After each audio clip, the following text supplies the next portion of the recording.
নমস্কার, আশা করি প্রত্যেকেই ভালো রয়েছেন। আজকে যে বিষয় নিয়ে আলোচনা করব, আবাস যোজনার সার্ভে হচ্ছে আপনার এলাকাতে। যদি আপনার নাম না আসে কিভাবে আপনি কমপ্লেন করবেন, কমপ্লেন করার দরখাস্তের বয়ান কী হবে এবং এই দরখাস্ত কোথায় জমা দিতে হবে, কত তারিখ লাস্ট ডেট, সম্পূর্ণ তথ্য নিয়ে। আপনারা জানেন বাংলার মুখ্যমন্ত্রী মমতা বন্দ্যোপাধ্যায় জানিয়েছেন যাদের লিস্টে নাম নেই তারা অবশ্যই কমপ্লেন করতে পারেন। তো সেই মতো প্রত্যেক ডিস্ট্রিক্ট ওয়াইজ যে ব্লকগুলি রয়েছে সেই ব্লকে এই আবেদনপত্র জমা নেওয়া হচ্ছে। তো আবেদনপত্র অর্থাৎ আপনি যদি খাতাতে আপনার ডিটেলস দিয়ে আবেদন করেন তাও চলবে, তবু একটা বয়ান আপনাদের সামনে নিয়ে আসব এবং সেই বয়ানে কোথায় কি লিখতে হবে যাতে পরিষ্কারভাবে আবেদন সম্পন্ন হয় সে বিষয়টা নিয়েই। তাছাড়া এই এই ডকুমেন্টস বা এই যে আবেদনপত্রের সাথে আপনি কি কি ডকুমেন্টস দিবে সেটাও কিন্তু আলোচনা করব। তো অবশ্যই ভিডিওটাকে স্কিপ না করে লাস্ট পর্যন্ত দেখুন এবং আমাদের সাথে থাকুন। আরেকটা ছোট্ট অনুরোধ, যদি আপনি আমাদের চ্যানেলে নতুন আসছেন চ্যানেলটাকে সাবস্ক্রাইব করুন, পাশের দেওয়া বেল আইকনটা ক্লিক করতে ভুলবেন না পরবর্তী নোটিফিকেশান পাওয়ার জন্য। আর যারা অলরেডি সাবস্ক্রাইব করে আমাদেরকে সাপোর্ট করছেন অসংখ্য ধন্যবাদ। হ্যাঁ, আমরা কথা বলছি বয়ান অর্থাৎ কি লিখবেন আপনি যে কমপ্লেন করবেন তার পরিপ্রেক্ষিতে। তো সে বিষয় নিয়ে আমাদের বিস্তারিত আলোচনা, সেজন্য একদম স্ক্রিনে যাই, যেখানে আমরা এই ফরম্যাটটা তৈরি করেছি সেখান থেকেই বোঝাতে সুবিধা হবে। চলুন। আবাস যোজনার আবেদন নিয়ে আমরা আগেও একটা ভিডিও বানিয়েছিলাম, দিদিকে বলো হেল্পলাইন নম্বরে ফোন করলে লিস্টে নাম আসছে। তো অনেকেই করেছেন, অনেকের নাম এসেছে, কিন্তু ভেরিফিকেশন যেসব এলাকায় কমপ্লিট সেসব এলাকার জন্য আমাদের আজকের এই অ্যাপ্লিকেশন। তো অ্যাপ্লিকেশন বলতে আপনাকে একটা দরখাস্তে জমা দিতে বলা হয়েছে আপনার বিডিও অফিসে। তো সেই দরখাস্তে বয়ান কি হবে সে বিষয় নিয়েই যেহেতু আমাদের আজকের ভিডিও, এবং কি কি ডকুমেন্টস লাগবে সেটাও আলোচনা করব। আমরা একটা ওয়ার্ড ফরম্যাটে আপনাদের সামনে নিয়ে এসেছি, যেটা পরিষ্কারভাবে লেখা রয়েছে। আপনারাও দেখে স্ক্রিনশট নিয়ে এভাবেই লিখতে পারেন, বা আপনার কাছাকাছি কম্পিউটার সেন্টারে গিয়ে এভাবে তৈরি করে আপনি কিন্তু জমা দিতে পারবেন। এটাই লিখতে হবে এমন কোনো বিষয় নয়, আমরা যে বয়ানটা লিখেছি এটা কিন্তু গ্রহণযোগ্য বা আপনি কাজ চালাতে পারবেন। দেখুন, এখানে প্রথমে একটা আবেদন দিতে বলা হয়েছে, আপনি এটা হাতে লিখতেও পারেন বিডিও অফিসের বা বিডিও সাহেবকে।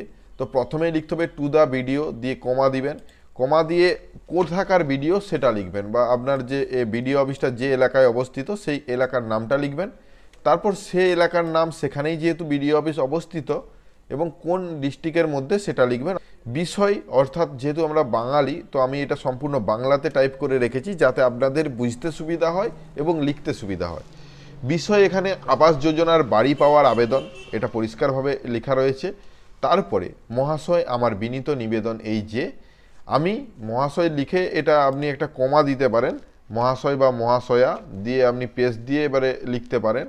তো মহাশয় লিখে আমি কমা দিইনি যদিও, আমার বিনীত নিবেদন এই যে, আমি দিয়ে আপনার নামটা লিখবেন, আপনার বাবার নাম, গ্রাম কোথায় অবস্থিত, পোস্ট অফিস, থানা এবং জেলা, পিনকোড একটা আমরা ইনপুট করে রেখেছি, আপনাদের পিনকোড নম্বরটা দিবেন, আধার কার্ড নম্বরটা পুরোপুরি লিখবেন, মোবাইল নম্বর লিখবেন, জব কার্ড যদি থাকে জব কার্ড নম্বরটা অবশ্যই লিখবেন, যেটা খুবই ম্যান্ডেটারি। এখানে দেখুন একটা গ্রাম পঞ্চায়েতের নাম, অর্থাৎ আপনি যে গ্রাম পঞ্চায়েতের অন্তর্গত সেই গ্রাম পঞ্চায়েতের নামটা লিখবেন, সেই পঞ্চায়েতের স্থায়ী বাসিন্দা হইতেছি, এটা হলো আপনার ডিটেলস। তারপর আপনার আবেদনটা কি, আমি একজন অসহায় গরিব মানুষ, যেহেতু আপনার টাকা পয়সা নেই, আপনি বাড়ি করতে পারছেন না, সেজন্য এই কথাগুলো উল্লেখ রয়েছে। তাছাড়া আপনি এমনিতেই গরিব মানুষ বা অন্য কিছু এই জায়গায় ব্যবহার করতে পারেন। বর্তমানে আমার বাসস্থান বাড়িটি মাটির, অবশ্যই সেটা উল্লেখ করতে হবে, এবং কাঁচা বাড়ি, যেটা আবাস প্লাসে কাঁচা পাকা বাড়ির ব্যাপারটা রয়েছে, সেই জন্য সাইডে আমরা ব্যাকেটে কাঁচা বাড়ি রেখেছি। আমি যেহেতু আবাস প্লাস যোজনা কিছুদিন আগে সার্ভে হয়েছে, তারপর পিডব্লিউএল সার্ভে হয়েছে, তাছাড়াও ও অন্যান্য তালিকাতেও বা যতগুলো বাড়ি পাওয়ার যে লিস্ট তার সমস্ত ডিপার্টমেন্টে এটাই কিন্তু উল্লেখ রয়েছে, অন্যান্য তালিকাতেও আমার নাম নেই। আমি যাহাতে আবাস যোজনার বাড়ি পাই তাহার প্রয়োজনীয় ব্যবস্থা গ্রহণের জন্য অনুরোধ করছি, এটা একটা সিম্পল ভাষাতে লিখবেন, এবং ইতি আপনার নাম লিখবেন, তারিখ দিবেন যে তারিখে আপনি জমা দিচ্ছেন। এরপর কি কি ডকুমেন্টস লাগবে যদি আমরা আলোচনা করি, সর্বপ্রথম এই দরখাস্তটা লিখলেন, তারপর আপনার যে আধার কার্ড, আপনার ভোটার কার্ড, আপনার ব্যাংকের অ্যাকাউন্ট, তার সাথে আপনার জমির কাগজ, যেখানে আপনি বাড়িটা নির্মাণ করতে চাইছেন, এর সাথে অবশ্যই আপনার যে বাড়িটি বর্তমানে রয়েছে সে বাড়িটার একটা ছবি তুলবেন মোবাইল থেকে এবং কাছাকাছি কোনো সাইবার ক্যাফে বা কম্পিউটার দোকানে গিয়ে 1 কপি ছবি বার করবেন এবং সেই ছবিটাও অ্যাটাচ করে দিবেন এবং সেই অ্যাটাচ করা কপি সমস্ত কপি নিয়ে আপনি বিডিও অফিসে এটি জমা দিয়ে আসবেন। তো আশা করি বিষয়টা বুঝতে পেরেছেন যে এইভাবে আপনি যদি আবেদন করেন আপনার আবেদনটি গ্রহণ করা হবে এবং অবশ্যই 1 কপি রিসিভ করতে ভুলবেন না। আপনি যে জমা দিয়েছেন তার প্রমাণ হিসেবে আপনার কাছে 1 কপি রিসিভ কপি থাকা বাধ্যতামূলক। পরবর্তীতে যদি কোথাও প্রয়োজন হয় যে আপনি এই সময় জমা দিয়েছেন কি না, তখন আপনি ওই রিসিভ কপিটা দেখাতে পারবেন। তো রিসিভ কপি করার জন্য ফর্মটা যেটা আপনি দরখাস্ত দিচ্ছেন সেটা 1 কপি জেরক্স করবেন এবং তাতেই স্ট্যাম্প দিয়ে যেখানে আপনি জমা দিচ্ছেন তাদের দ্বারা সিগনেচার করে রিসিভ বলে লিখে দেওয়া হবে। আশা করি বিষয়টা সম্পূর্ণ ভালোভাবে বুঝতে পেরেছেন। আমরা এভাবেই আমার এলাকাতে আবেদন চলছে। আপনি যদি চান তাহলে অনায়াসেই এইভাবে আবেদন করতে পারেন। এখনও অনেক টাইম রয়েছে, কোনো নির্দিষ্ট ডেট নেই, যদিও এলাকা বিশেষে ডেট অটোমেটিক তৈরি করা হচ্ছে তাদের দ্বারা।